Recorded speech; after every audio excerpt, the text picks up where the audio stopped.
अज़ीज़ तलबा तालिबात अस्सलामु अलैकुम आदाब। उम्मीद करते हैं कि आप सब खैर वाफियत से हैं। आज का हमारा मौजू है उर्दू दास्तान। तो अज़ीज़ तलबा, इस क्लास में हम दास्तान की तारीफ़, दास्तान का तारीख़ी पस मंज़र, दास्तान के मौज़ूआत, दास्तान के अज्ज़ाए तरकीबी और दास्तान का आगाज़ व इर्तिका, दास्तान का ज़वाल या ज़वाल व उरूज के असबाब इसमें पढ़ने वाले हैं। तो बच्चों, आपने आखिर तक लेक्चर पूरा समाअत फरमाना है। तो आखिर पर आपको जो चीज़ समझ में नहीं आएगी तो वो आप पूछ सकते हैं। फिर भी आप लोग वीडियो लेक्चर 2 बार सुने ताकि आपको जो भी समझाया जा रहा है वो अच्छे से आप समझ पाएँ। तो बच्चों, आपने ये लेक्चर सुनने के बाद आखिर पर अपनी कापियों पर लिखकर तैयार करना है। तो चलिए आगे बढ़ते हैं, तवज्जो फरमाएं। उर्दू दास्तान। तो सबसे पहला क्या पॉइंट है हमारा, हम क्या पढ़ेंगे? दास्तान की तारीफ़। तारीफ़ से क्या मुराद है बच्चों कि इंट्रोडक्शन क्या है दास्तान की। दास्तान अफ़सानवी अदब की क़दीम तरीन सिन्फ़ है। दास्तान की रवायत छोटी छोटी हकायतों और रवायतों से जुड़ी हुई है। दास्तान के लुग़वी मानी किस्सा, कहानी, कथा या कहानी की तवील और पेचीदा सिन्फ़ को दास्तान कहा जाता है। यानी कहानी किस्सा दर किस्सा होकर दास्तान बनती है। तो अज़ीज़ तलबा, अब मुश्किल अल्फाज के मानी लिख लीजिए। हमने अभी तक क्या देखा कि दास्तान जो है वो अफ़सानवी अदब की क़दीम तरीन सिन्फ़ है। क़दीम तरीन से क्या मुराद है कि सबसे पुरानी जो हमारे पास, यानी आप यूँ मान लें कि जो नसर है, हिस्सा नसर में सबसे अगर पुरानी कोई सिन्फ़ है हमारे पास तो वो दास्तान है। तो नसर से भी अलावा अगर हम बात करें तो जो अफ़सानवी अदब है हमारा, अफ़सानवी अदब में क्या है कि बच्चों दास्तान, नावल और अफ़साना, ये जो 3 असनाफ़ हैं इनको मिलाकर अफ़सानवी अदब यानी फ़िक्शन कहा जाता है। तो इससे क्या मुराद है कि इन तीनों की बुनियाद एक ही चीज़ पर है, वो है किस्सापन। तीनों में यानी जो बुनियादी चीज़ ज़रूरी तीनों के लिए है वो है किस्सा होना, यानी इन तीनों में किस्से का होना लाजमी है, कोई कहानी होना लाजमी है। तो इन तीनों को मिलाकर अफ़सानवी अदब का नाम दिया गया है। तो इन तीनों में अगर हम देखें यानी दास्तान, नावल और अफ़साने में भी, तो यहाँ पर दास्तान सबसे क़दीम तरीन सिन्फ़ है। तो इतनी बात आ गई आपको समझ में। अब आगे देखिए, दास्तान की रवायत छोटी छोटी हकायतों और रवायतों से जुड़ी हुई है। कि जो ये दास्तान है, इसकी रवायत, इसका जो रवाज है, ये किस तरह से बना है? छोटी छोटी हकायतों से। हकायतें भी कहानियों को कहते हैं कि छोटी छोटी हकायतें जो कहानियाँ वगैरह मिलती हैं उनसे मिलकर तो ये एक दास्तान बनती है। दास्तान बनाने के लिए छोटे छोटे किस्से कहानियाँ जोड़े जाते हैं, जोड़कर एक तवील दास्तान हमारे पास कहानी बन जाती है, तो उसको हम दास्तान कहते हैं। दास्तान के लुग़वी लुग़वी क्या होता है बच्चों? डिक्शनरी मीनिंग, यानी लुगत में क्या मानी है दास्तान के? किस्सा, कहानी, कथा। तो ये तीनों जो हैं, किस्सा, कहानी, कथा से मुराद यही है कि कहानी, कोई कहानी होना या किस्सा होना। कहानी की तवील और पेचीदा सिन्फ़ को दास्तान कहा जाता है। तवील से क्या मुराद है? लंबी, और पेचीदा से मुश्किल, यानी कहानी की जो लंबी और मुश्किल सिन्फ़ है, सबसे लंबी और मुश्किल जो सिन्फ़ है हमारे पास, उसको हम दास्तान कहते हैं। सबसे पहली बात क्या है कि कहानी होनी चाहिए। अगर कहानी है वो कैसी है? लंबी है और पेचीदा यानी मुश्किल है, उसमें काफ़ी सारी कहानियाँ जमा हुई हैं, तो उसको हम दास्तान कहते हैं। बच्चों, आगे हम तफसील के साथ आपको ये चीज़ समझ में आएगी कि दास्तान लंबी क्यों होती थी, क्या वजह है उसकी, और उसमें और कौन कौन सी चीज़ें हैं, ये सारे आपको समझ में आ जाएंगी। तो आगे क्या कहते हैं? यानी कहानी किस्सा दर किस्सा होकर दास्तान बनती है। तो यहाँ हमने क्या देखा था कि कहानी तवील और पेचीदा सिन्फ़ होती है। ठीक है, कहानी की तवील और पेचीदा सिन्फ़ को दास्तान कहा गया है। तो दास्तान क्या है? कहानियाँ जो हैं वो किस्सा दर किस्सा होकर, मैंने कहा आपको कि छोटे छोटे किस्से मिलते हैं तो फिर दास्तान बनती है। इतनी बात आ गई आपको समझ में। अभी तक हमने यही पढ़ा है कि दास्तान जो है सबसे क़दीम तरीन सिन्फ़ है, नसरी हिस्सा में भी और अफ़सानवी अदब में भी। तो दास्तान जो है वो छोटी छोटी हकायतों और रवायतों से मिलके बनती है। इसके अलावा जो है दास्तान के लुग़वी मानी हमने देखे हैं, किस्सा, कहानी, कथा वगैरह के हैं। और कहानी जो होती है सबसे यानी तवील और पेचीदा कहानियाँ जो होती हैं उसको हम दास्तान कहते हैं। ठीक है शाबाश, छोटे छोटे किस्से वगैरह मिलके तो दास्तान बन जाती है। तो आगे देखिए क्या है कि दरअसल बुनियादी तौर पर दास्तान सुनने और सुनाने का फ़न है। क्या समझे आप यहाँ से कि दास्तान जो है बुनियादी तौर पर क्या है, एक सुनने और सुनाने का फ़न है। फ़न से मुराद है हुनर। दास्तानें तहरीरी शक्ल में आने से पहले सुनाई जाती थीं, कि दास्तानें जो थी वो तहरीरी शक्ल में यानी अदब में लिखने से पहले क्या की जाती थी, सुनाई जाती थी। एक लोग बैठते थे, मजमे लगते थे, तो कहानियाँ जो थी, दास्तानें जो थी वो सुनाई जाती थी। महीने लग जाते थे, एक एक किस्सा करके बयान किया जाता था। तो इस तरह से महीनों तक दास्तानें सुनाई जाती थी। तो यानी बुनियादी तौर पर अगर देखा जाए, यानी सबसे पहले इब्तदा में दास्तान जो है वो सुनाई जाती थी। तो इसलिए दास्तान क्या है, सुनने और सुनाने का फ़न है। दास्तान से मुराद है कि कोई बैठ के बयान करेगा और कुछ बैठ के सुनते रहेंगे। तो इस तरह से हम यूँ समझ सकते हैं कि बुनियादी तौर पर अगर देखा जाए तो जो दास्तान है वो सुनने और सुनाने का फ़न है। दास्तान के मौज़ूआत। मौज़ूआत से मुराद क्या है, मौज़ू, टॉपिक। कौन से टॉपिक्स पर, कौन से मौज़ू पर जो है दास्तानें लिखी जा सकती हैं। देखो बच्चों, दास्तान गोई का मकसद तस्कीन और वक्त गुजारी है। दास्तान गोई से मुराद है बयान करने का। दास्तानें बयान करने का मकसद क्या था कि तस्कीन हासिल हो, मतलब तफरी के लिए, थोड़ा सा ज़हनी सुकून हासिल करने के लिए जो है वो दास्तानें बयान की जाती थी। और दूसरा क्या मकसद था, वक्त गुजारी के लिए, ताकि वक्त गुज़र जाए। बच्चों, पुराने ज़माने में लोगों के पास वक्त बहुत ज़्यादा होता था, कोई कारोबार नहीं होते थे, कुछ इतनी तरक्की याफ्ता दौर नहीं था। लोग ऐसे ही सिर्फ खाने के लिए कुछ थोड़ा बहुत काम करते थे, बाकी जो वक्त था उनका बैठ के एक दूसरे के साथ ऐसे ही कहानियाँ वगैरह सुनाकर गुजारते थे। तो बादशाहों के दरबारों में मजमे भी लगते थे। तो वही आप यहाँ से क्या समझे कि दास्तानें बयान करने का मकसद क्या था, एक तो ज़हनी सुकून हासिल करना और दूसरा जो था वक्त गुजारने के लिए दास्तानें बयान की जाती थीं। यही वजह थी कि माफूक अल-फितरी, उनासिर, रज़्म व बज़्म और इश्क व मोहब्बत दास्तान के मौज़ूआत हुआ करते थे। क्या समझे आप कि कोई ख़ास मकसद तो होता नहीं था। क्या मकसद था, एक तो ज़हनी सुकून हासिल करना, आराम, ऐश, लुत्फ़ अंदोज़ होना, तो दूसरा वक्त गुज़र जाए। तो इसलिए दास्तान में किस चीज़ को बयान किया जाता था, माफूक अल-फितरी अनासर। तो माफूक अल-फितरी अनासर कौन से हुए, ख़याली किस्से, जिन्नों और परियों के किस्से होते थे जो हमारी अकल तसव्वुर नहीं कर सकती थी। ऐसे कि जिनमें जिन्नों का बयान हो, परियों का बयान हो, ऐसे ख़याली किस्से होते थे। तो दूसरा क्या होता था, रज़्म और बज़्म।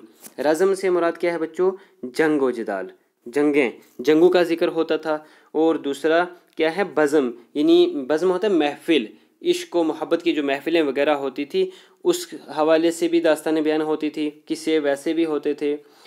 और इश्क व मोहब्बत के किस्से, जिस तरह लैला मजनू का किस्सा आप सुनते हैं, हीर रांझा का किस्सा सुनते हैं। तो इस तरह से जो है वो दास्तानों के अंदर कौन से मौज़ूआत शामिल होते थे, या तो ख़याली किस्से, या फिर जंगों के किस्से होते थे, या फिर इश्क व मोहब्बत के किस्से सुनाए जाते थे, ताकि सुनने वालों को लुत्फ़ हासिल हो, लुत्फ़ अंदोज़ हो जाएं, उनको ज़हनी सुकून मिले और वक्त भी गुज़रता जाए। आगे देखिए बच्चों, दास्तान में अजीब और गरीब किस्म के वाक़ात पेश किए जाते थे जिनका हकीकी ज़िंदगी से कोई ताल्लुक़ ना होता था।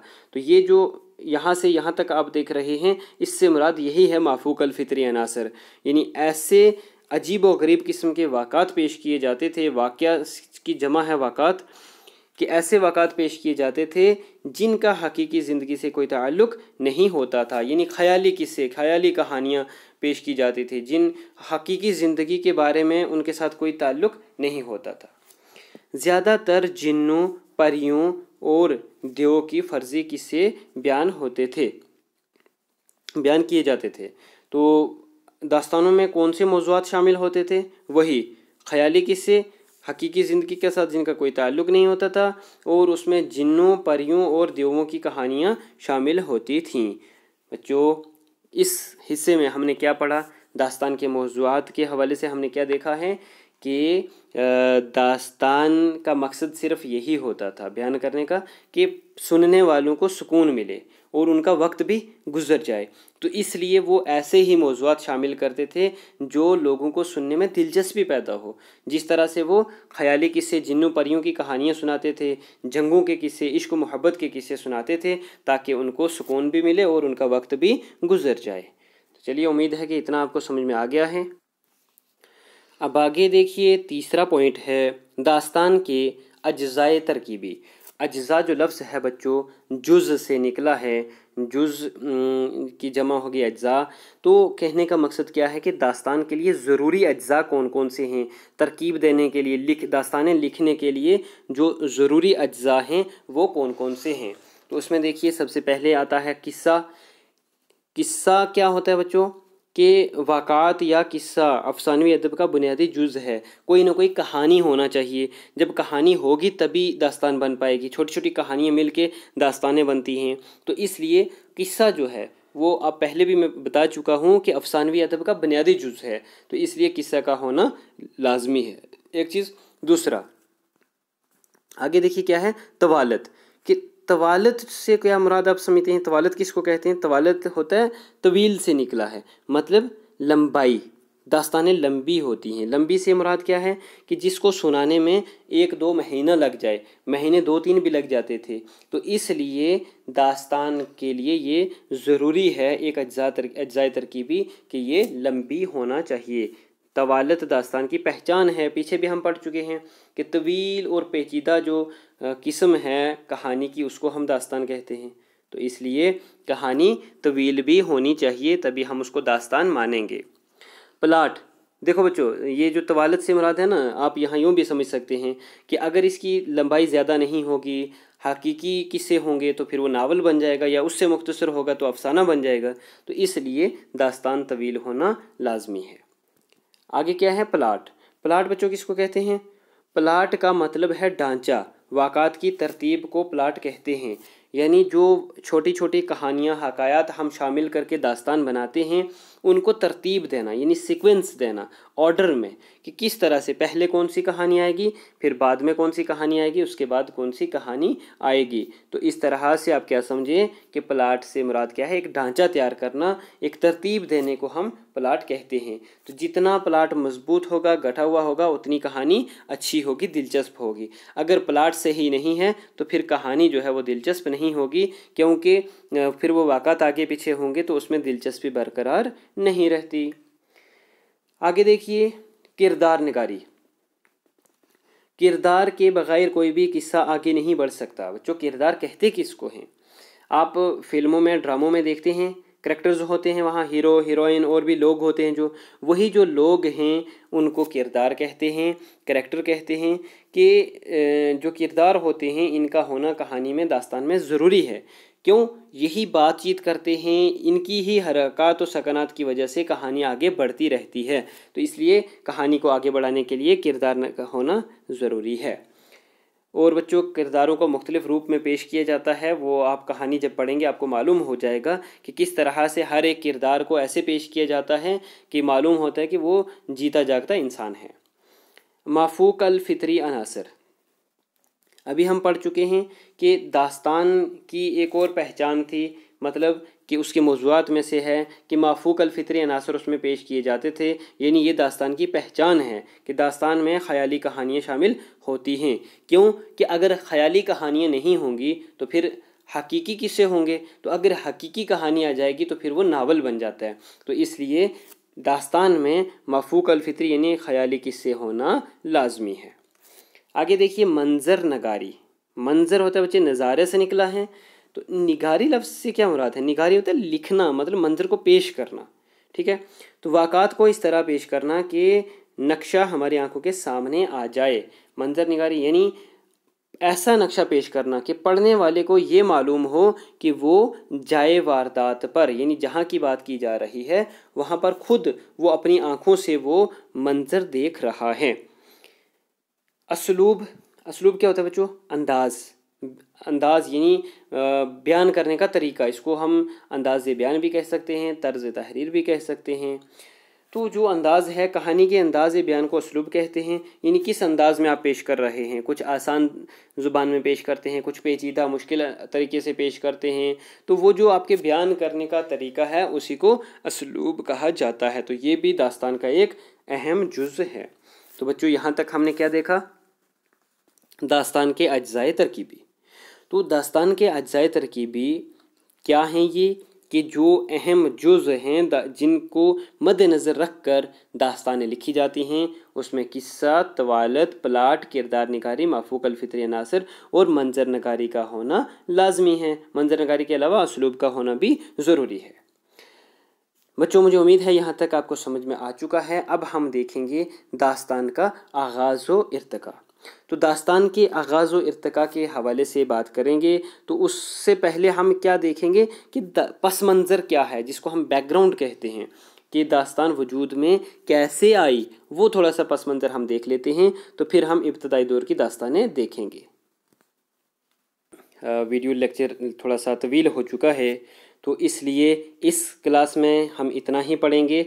अगली क्लास में हम दूसरे लेक्चर में और दास्तान के आगाज़ व इर्तिका के हवाले से पढ़ेंगे। तो बच्चों आज हमने क्या क्या पढ़ा है? दास्तान की तारीफ़ पढ़ी है, दास्तान के मौज़ूआत और दास्तान के अज्ज़ाए तरकीबी पढ़े हैं। तो बाकी दास्तान का आगाज़, इर्तिका, उसका पस मंज़र और उसके अरूज व ज़वाल के असबाब जो हैं ये हम अगली क्लास में, अगले लेक्चर में पढ़ेंगे। तो थोड़ा सा देख लेते हैं कि हमने आज क्या क्या पढ़ा है। दास्तान की तारीफ़ में हमने यही देखा कि जो किस्सा, कहानी है, छोटी छोटी हकायत वगैरह मिल के बनाई हुई एक बड़ी तवील कहानी को हम दास्तान कहते हैं। तो ये सबसे कदीम तरीन सिन्फ़ है, सबसे यानी लंबी और मुश्किल जो कहानी की शक्ल है उसको हम दास्तान कहते हैं। दास्तान असल में एक सुनने और सुनाने का फ़न है। इसके अलावा हमने दास्तान के मौज़ूआत में देखा है कि कौन से मौज़ूआत पर लिखी जा सकती हैं दास्तानें। तो ये माफूक अलफित्री अनासर, रज़म बज़म और इश्क व मोहब्बत के मौज़ूआत इसमें शामिल हैं। तो इसका मकसद क्या था बयान करने का? कि तस्कीन, ज़हनी सुकून हासिल करने के लिए और वक्त गुजारने के लिए दास्तानें लिखी जाती थीं। तो अज्ज़ाए तरकीबी में हमने क्या पढ़ा है कि इसके जो ज़रूरी जुज़ हैं उसमें किस्सा, तवालत, प्लाट, किरदार निगारी, माफूक अलफित्री अनासर और मंजर निगारी के अलावा असलूब भी इसके अहम जुज़ हैं। इन तमाम का होना इसमें लाजमी है। तो बच्चों मुझे उम्मीद है कि आप लोगों को अच्छे से इस सबक की समझ आ चुकी है। तो आज के लिए हम इतना ही रखेंगे। तो अगली क्लास में हम आगाज़ व इर्तिका के हवाले से बात करेंगे। तब तक के लिए इस वीडियो को अच्छे से देखिए और ये पूरा लेक्चर जो आपने सुना है अपनी कापियों पर नोट भी करें, आप लोग पूछ सकते हैं।